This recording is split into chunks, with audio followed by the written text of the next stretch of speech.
시편 전체 주제는 시편 1편과 2절에 나와 있다라고 말씀을 드렸습니다. 이 시편 전체, 시편 150편 전체의 주제는 하나님의 말씀을 즐거워하고 그 말씀을 묵상하는 사람은 행복한 사람이라는 것입니다. 그리고 그 어떤 사람도, 그 어떤 민족도, 그 어떤 나라도 하나님께 피하는 사람을 해코지할 수 없다는 것. 그것이 시편 전체의 주제입니다. 따라서 하나님 말씀 자체이시자 우리를 위하여 이 땅에 오셔서 우리 대신 십자가에 못 박혀 죽으시고 부활하신 그 예수 그리스도를 믿어서 예수 그리스도의 영이신 성령님이 내 안에 그리고 우리 안에 있다면 내가 그리고 우리가 이 세상에서 가장 행복한 사람입니다. 그것이 시편 150편 이 전체를 통해서 우리에게 말씀하시고자 하는 하나님의 뜻입니다. 그런데 이제 우리가 이 3편을 우리가 지금 읽었잖아요. 그런데 이제 3편을 보면 세상에서 가장 행복한 사람이 나오는 것이 아니라 어찌 보면 세상에서 가장 슬프고 불행한 일을 겪고 있는 사람이 나옵니다. 그러니까 지금 이 사람이 얼마나 불행하고 힘든 상황에 놓여 있는지 우리가 1절, 2절을 읽어보면 알 수가 있습니다. 우리 1절, 2절을 다시 한번 읽어보겠습니다. 지금 이 시편을 쓴 사람이 어떤 상황에 처했을까라고 한번 상상을 해보시면서 읽어보시기 바랍니다. 우리 함께 읽겠습니다. 여호와여, 나의 대적이 어찌 그리 많은지요. 일어나 나를 치는 자가 많으니이다. 많은 사람이 나를 대적하여 말하기를 그는 하나님께 구원을 받지 못한다 하나이다. 우리가 이제 이 구절을 읽으면 지금 이 시편을 쓴 사람을 미워하고 그리고 이 사람을 지금 죽이려고 하는 사람들이 한두 사람이 아니라 많다는 것을 알 수 있습니다. 그리고 이 사람들이 지금 뭐라고 이야기하냐면 하나님이 너를 건져주시지 않을 거야 라고 이야기하고 있습니다. 그런데 지금 이런 일을 겪고 있는 사람은 어떤 사람일까요? 하나님의 말씀을 사랑하는 의로운 사람일까요? 아니면 하나님의 말씀을 사랑하지 아니하는 악한 사람일까요? 지금 이런 슬프고도 불행한 일을 겪고 있는 사람은 누구냐면 다윗입니다. 다윗이 어떤 사람입니까? 성경에서 유일하게 하나님의 마음에 합한 사람이라고 기록된 사람이에요. 그 어떤 위대한 믿음의 인물에게도 하나님의 마음에 합했다라는 그런 표현을 쓰지 않아요. 그런데 다윗에게만은 하나님의 마음에 합한 사람이다 라고 기록하고 있습니다. 다윗은 하나님을 사랑하였고 하나님의 말씀을 사랑하였습니다. 그리고 항상 하나님 안에 거하려고 했던 사람입니다. 우리가 보았던 시편 1편과 2편을 근거하면 다윗이 이 세상에서 가장 행복한 사람이 되어야 해요. 그러나 지금 다윗은 이 세상의 그 어떤 사람보다 더 슬프고 힘들고 비참한 상황에 처해 있습니다. 이런 다윗의 고통으로 시작하는 시편 3편이 우리에게 주는 하나님의 은혜는 무엇인지 살펴보며 우리도 다윗이 받았던 하나님의 은혜를 누리시기를 주님의 이름으로 축복합니다. 우리가 이제 이 시편 3편을 보면서 먼저 알아야 되는 것은 하나님을 사랑하고 하나님의 말씀 안에 거하는 사람이라 할지라도 이 땅에서 슬픈 일, 고통스러운 일, 절망스러운 일을 만날 수 있다는 것입니다. 이 시편이 어떤 사건을 배경으로 쓰여졌는지는 우리 시편 3편 앞에 나오는 그 표제를 보면 알 수가 있어요. 근데 그 표제에 뭐라고 나와 있냐면 다윗이 그의 아들 압살롬을 피할 때에 지은 시라는 그런 표제가 붙어 있어요. 그래서 이 시편 3편의 내용은 언제 썼냐면 다윗이 자기의 아들 압살롬을 피해서 도망갈 때 쓴 시입니다. 이 내용은 사무엘하 15장에서 18장에 잘 나와 있습니다. 그러니까 이 다윗에게는 압살롬이라는 아들이 있었어요. 근데 압살롬은 셋째 아들입니다. 그리고 이 압살롬은 이스라엘에서 가장 잘생긴 아들이에요. 성경에 뭐라고 기록됐냐면 머리끝에서부터 발끝까지 흠이 없는 그런 사람이다라고 기록이 되었습니다. 그런데 이렇게 준수하고 잘생긴 아들이 지금 자기의 아버지 다윗을 죽이고 그 나라를 빼앗으려고 하고 있습니다. 성경에 보면 지금 이스라엘의 모든 인심이 다 압살롬에게로 돌아갔다라고 기록하고 있어요. 그리고 여기에 또 어떤 사람까지 이 압살롬의 편에 섰냐면 아히도벨이라고 부르는 사람도 이제 이 압살롬의 편에 섰어요. 근데 이 사람은 누구냐면 원래 다윗의 작전 참모입니다. 성경에는 모사라고 나와요. 카운셀러. 근데 이 사람이 얼마나 뛰어난 사람인지 이 사람이 세우는 계획은 마치 하나님에게 직접 물어서 하나님으로부터 받은 듯한 그런 계획들을 이 사람이 세우는 거예요. 그러니까 얼마나 유능하고 지혜롭고 똑똑합니까? 근데 이 사람도 지금 다윗을 죽이기 위해서 압살롬 편에 섰습니다. 그래서 이 압살롬이 다윗에게 반역을 하였다는 소식을 듣고 다윗은 자기의 군대를 모아서 싸우려고 나갔던 것이 아니라 야반 도주하듯이 황급히 예루살렘 도성을 도망쳐 나왔습니다. 그리고 이제 이때의 다윗이 언제냐? 그게 또 우리가 중요해요. 이때의 다윗은 청년 때의 다윗이 아닙니다. 인생의 말년에 노인의 때예요.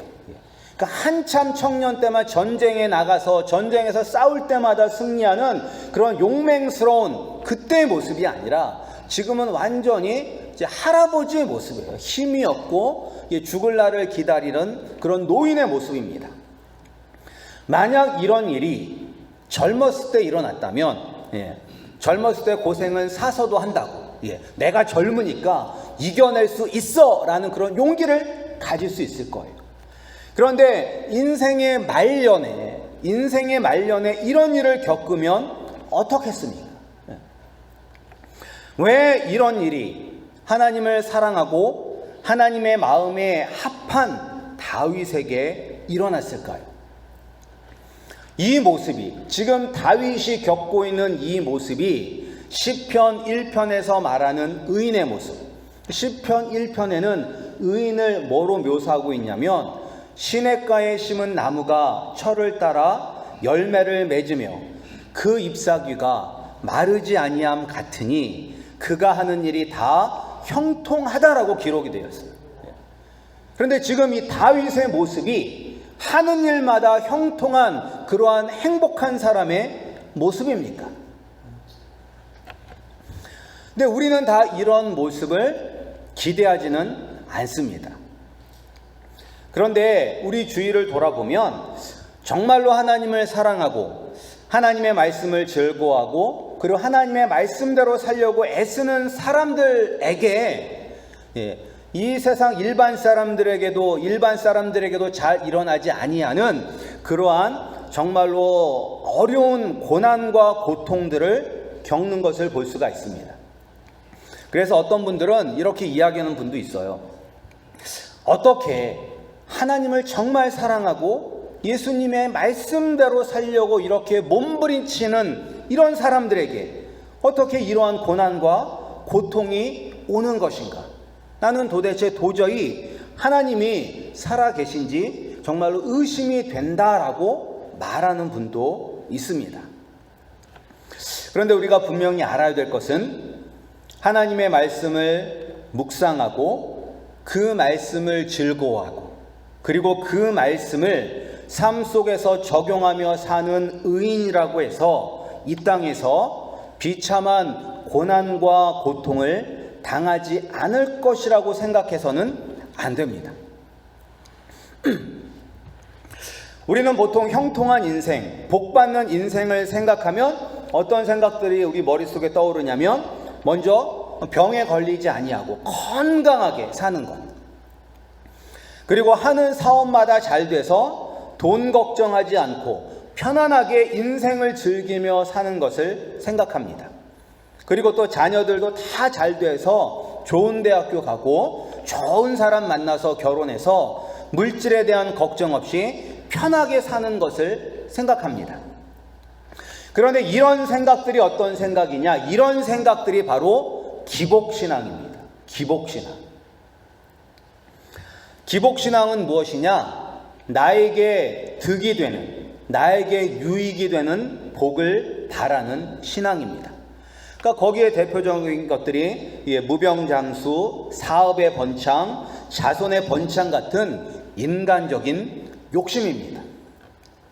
이제 그렇다고 해서 이제 우리가 오해를 해서 그러면 하나님을 신실하게 사는 사람들은 지지리도 못 살아야 되는구나 라고 우리가 생각할 수가 있는데 그건 아니에요. 그건 아니에요. 분명히 우리가 믿는 사람들도 뭐 물질의 복, 건강의 복, 자녀의 복을 누릴 수 있습니다. 그런데 문제는 무엇이냐? 우리가 하나님의 축복을 단지 이런 육체적이고 물질적인 복으로만 생각한다면 이것은 하나님이 주시는 복이 아니라는 것입니다.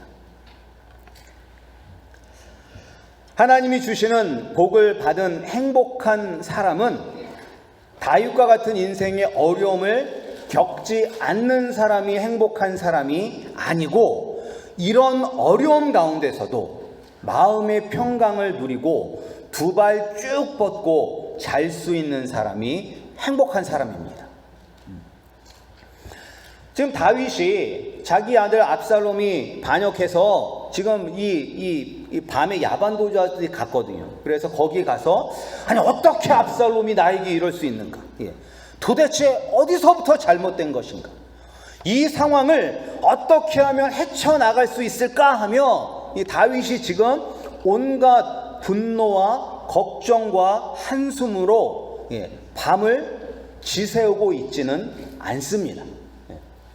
근데 보통 우리가 이런 일을 겪으면 어떻게 해요? 분하고 원통해서 잠도 못 자고 씩씩거리면서 막 걱정만 하잖아요. 이런 일을 당하면. 근데 다윗은 이런 일을 당했음에도 지금 어떻게 하고 있느냐? 5절 6절 말씀을 읽어보겠습니다. 5절 6절 시작. 내가 누워 자고 깨었으니 여호와께서 나를 붙드심이로다. 천만인이 나를 에워싸 진친다 하여도 나는 두려워하지 아니하리이다. 아멘. 지금 오늘 말씀에 근거하면 다윗은 자기 아들이 자기를 죽이려고 하고 모든 이스라엘의 인심이 다 압살롬에게 쏠려 있고 가장 유능한 자기의 부하도 압살롬에게 붙어서 지금 자기 자신은 내일을 알 수 없는 상황 가운데서도 편안하게 잠을 잤어요. 걱정 근심 없이 편안하게 잠을 잤어요. 근데 이제 이런 상황에서 편하게 잠을 자는 사람은 두 종류의 사람이 있습니다. 첫 번째 종류는 어떤 사람이 이런 상황 가운데서도 편하게 잠을 잘 수가 있느냐? 아무 생각 없는 사람. 종종 우리 주위에도 그냥 아무 생각이 없는 사람이 있어요. 그냥 뭐 밥만 주고 잠잘 때만 있으면 그냥 이렇게 만족해하는 그런 사람들도 있는데, 이제 다윗은 그런 사람은 아니에요. 그리고 또 어떤 사람이 이런 어려움 가운데서도 두 팔을 쫙 뻗고 마음의 평안을 누리며 잠을 잘 수가 있느냐? 무엇인가 믿는 구석이 있는 사람이 잠을 잘 잘 수가 있어요. 믿는 구석이 있는 사람. 다윗은 지금 믿는 구석이 있었어요. 그것은 바로 하나님의 도우심을 믿었기 때문입니다. 이 세상 모든 사람들이 나를 대적하고 나를 미워하고 나를 죽이려 한다 할지라도 하나님은 나를 도우신다는 확실한 믿음이 있었습니다. 우리 아름다운 교회 성도님들도 어떤 상황 속에서도 하나님 아버지께서 나를 도와주실 것이라는 믿음이 있으십니까? 내 주위에 가장 친한 사람들도 나를 떠난다 할지라도 하나님이 나를 도와주시고 나를 지켜주실 것이라는 믿음이 있으십니까? 이런 믿음을 가진 우리 아름다운 교회 성도님들이 되시기를 주님의 이름으로 축복합니다. 우리가 이제 예수님을 믿는다고, 특별히 예수님을 잘 믿는다고 해서 이 세상에 어떤 어려움도 오지 않는다고 생각하면 그것은 이제 잘못된 신앙이에요. 이 세상의 사건과 사고, 고난은 사람을 가리지 않습니다.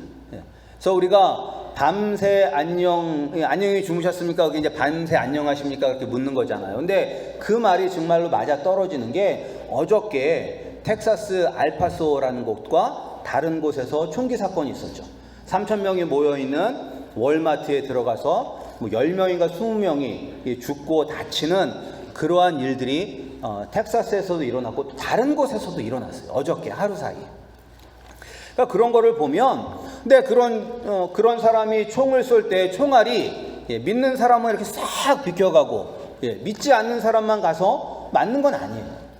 아무리 우리가 예수님을 잘 믿는다 할지라도 이 세상에서 사고를 당할 수도 있고 또 고난과 고통을 당할 수 있습니다.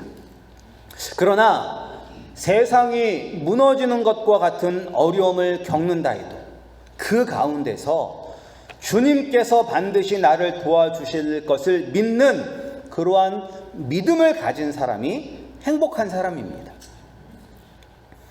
다윗은 이런 상황 속에서 어떻게 하나님이 자신을 안전하게 붙들어 주신다는 것을 확신할 수가 있을까요? 그것은 자신의 경험에 근거합니다.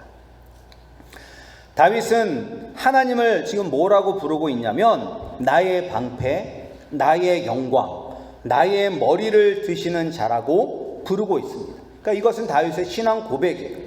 하나님은 다윗에게 있어서 방패이시며 영광이시며 다윗의 머리를 들게 하시는 자예요.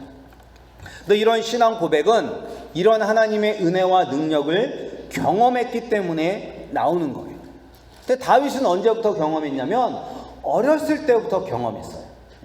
다윗이 어렸을 때 들에 나가서 양을 칠 때 그 양을 잡아먹으려고 달려드는 사자와 곰과 싸울 때도 하나님께 의지하였더니 하나님께서 구원해 주시는 경험을 하였고, 그리고 거대한 거인 골리앗과의 싸움 속에서도 하나님을 의지하였더니 하나님께서 도와주시는 것을 경험하였습니다. 그리고 사울왕을 피해서 10년 동안 도망 다닐 때도 그때도 하나님을 의지하였고, 의지할 때마다 자신을 도와주시고 자신을 안전하게 지켜주시는 하나님의 그러한 놀라운 은혜와 능력을 경험했기 때문에 인생의 말년에 이 노인 때 당한 어려움 속에서도 하나님을 신실하게 의지할 수 있었던 것입니다. 우리가 예수님의 은혜를 경험하지 못한 사람은 절대로 어려움을 만났을 때 예수님을 찾을 수 없습니다. 예수님을 만난 사람만이 예수님께 나아갑니다. 우리가 이제 예수님을 만난 이런 은혜가 점점 쌓여 나가면 도저히 감당할 수 없는 어려움을 당해도 과거의 나를 지켜주셨던 하나님 아버지께서 오늘 이 순간에도 나를 지켜주시고 장래에도 나를 지켜주신다는 분명한 믿음을 가지고 평안을 누릴 수가 있습니다. 우리 아름다운 교회 성도님들도 이 다윗처럼 예수님을 만나는 많은 경험을 하시기를 소원합니다. 그래서 우리가 어떤 어려움을 만난다 할지라도 걱정하고 근심하고 한숨 쉬면서 밤새우는 인생이 아니라 하나님의 도우심을 믿고 두 다리 쭉 뻗고 잘 잘 수 있는 그러한 축복을 누리시기를 주님의 이름으로 축복합니다.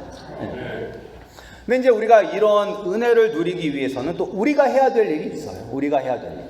그것은 무엇이냐면 우리가 하나님께 부르짖어야 합니다. 부르짖어야 해요. 근데 간혹 이렇게 얘기하시는 분들도 있어요. 뭐 예수님은 내가 기도하지 않아도 내 사정 다 아시는데 굳이 내가 기도할 필요가 무엇이 있는가? 그리고 성경에도 내가 기도하지 못하는 그 순간에도 성령님께서 말할 수 없는 탄식으로 우리를 위하여 기도하신다라고 기록이 되어 있거든요. 그러니까 내가 기도 안 해도 하나님 아버지께서 어련히 알아서 나를 잘 인도해 주실 텐데 뭐 기도할 필요가 있느냐라고 이야기할 수가 있는데 그렇지 않아요. 내가 기도하는 게 중요해요. 내가 기도하는 게. 남이 해주는 중보 기도도 중요하고 부모가 해주는 중보 기도도 중요하지만 내 기도는 내가 해야 돼요. 성경에서 위대한 인물들은 다 나의 하나님이라고 이야기하지 너의 하나님, 우리 아버지의 하나님, 우리 엄마의 하나님이라고 이야기하잖아. 나의 하나님, 내가 만난 하나님, 내가 만난 예수님, 그 예수님이 중요한 것입니다. 그래서 내가 예수님과 친밀한 관계를 맺어야 되는 거예요. 이런 친밀한 관계가 쌓여야지만 하나님을 나의 방패, 나의 영광, 나의 머리를 드시는 자라고 고백할 수 있습니다. 하나님이 왕이니까 우리가 이제 왕을 오늘날 이제 대통령이잖아요. 그래서 우리가 미국 대통령을 한번 생각해 보시기 바랍니다. 여러분이 이제 미국 대통령을 한 번 만났어요. 그냥 지나치듯이 한 번 만나서 악수했어요. 그러면 밖에 나가서 힘들고 어려운 일이 만날 때 여러분들이 미국 대통령은 나의 방패, 나의 영광, 나의 머리를 드는 자라고 이야기를 하시겠어요? 아니면 그 대통령과 오랫동안 친밀한 관계를 맺은 사람이 힘들고 어려운 일을 당했었을 때 나에게는 내 친구 대통령이 있지, 대통령이 나의 방패가 되어 주실 거야, 나를 도와줄 거야 라고 생각을 하겠어요. 어쩌다가 한번 힐끔 만난 대통령이 나를 도와줄까요? 나랑 오랜 기간 동안 친밀한 관계를 맺은 사람이 나를 도와줄까요? 오랫동안 친밀한 관계를 맺은 사람을 도와주십니다. 그러니까 마찬가지로 우리도 예수님과 친밀한 관계를 맺어야 해요. 예수님은 항상 우리가 예수님께로 나오기를 기다리고 계십니다. 예수님은 항상 두 팔을 이렇게 벌리시고 우리가 오기를 기다리고 계세요. 우리가 기도를 통하여서 우리가 부르짖음으로 말미암아 예수님과 친밀한 관계를 맺을 수 있습니다. 이런 관계가 있을 때 우리가 하나님 아버지께 부르짖을 수가 있는 것입니다. 그리고 우리가 지금은 내가 힘든 일이 없어서 지금은 기도 안 해도 돼. 내가 힘든 일 생기면 그때는 정말로 하나님께 부르짖을 거야 라고 이야기하시는 분들도 있습니다. 그런데 우리가 이제 그 운동선수들을 보면 운동선수들이 막 그 실제 시합에서 멋있는 기술들이 나오잖아요. 근데 그런 실전에서 그런 기술을 사용하기 위해서 선수들은 그 기술을 얼마나 많이 연습했을까요? 수천 번, 수만 번 반복하면서 연습을 했을 것입니다. 그렇게 연습을 했기 때문에 실전에서 사용할 수가 있는 것입니다. 그러니까 마찬가지로 우리도 평소에 기도를 하고 평소에 작은 것부터 하나님의 은혜를 우리가 경험을 해야지만 힘들고 어려운 일을 만났을 때 기도할 수 있는 것입니다. 우리 성도님들도 지금부터 기도하시기 바랍니다. 아무리 작은 일이라 할지라도 하나님 아버지 앞에 기도하며 나가시기 바랍니다. 기도하시면 반드시 응답해 주십니다. 그리고 또 우리에게 필요한 것이 무엇이냐면 우리가 단지 예수님을 의지함으로 말미암아 우리의 마음의 평안을 누리는 것으로 끝나면 안 돼요. 우리의 싸움은 악한 영과의 전쟁이에요. 우리가 이 싸움에서 승리해야 돼요. 다윗은 하나님 감사합니다. 이런 상황 가운데서도 나에게 평안함을 주셔서 감사합니다. 내 나라를 내 아들 압살롬이 가져가든 말든 나는 상관하지 않습니다. 이제 내 마음에 평화가 임했으니 나는 만족합니다 라고 이야기하지 않고 있습니다. 그는 적극적으로 이 싸움에서 하나님께서 직접 싸워주시기를 간청하고 있습니다. 우리 7절 말씀 한번 읽어보겠습니다. 7절 말씀, 우리 7절입니다. 시작. 여호와여 일어나소서, 나의 하나님이여 나를 구원하소서. 주께서 나의 모든 원수의 뺨을 치시며 악인의 일을 꺾으셨나이다. 아멘. 그러니까 다윗은 지금 이 전쟁을 영적 전쟁으로 보고 있어요.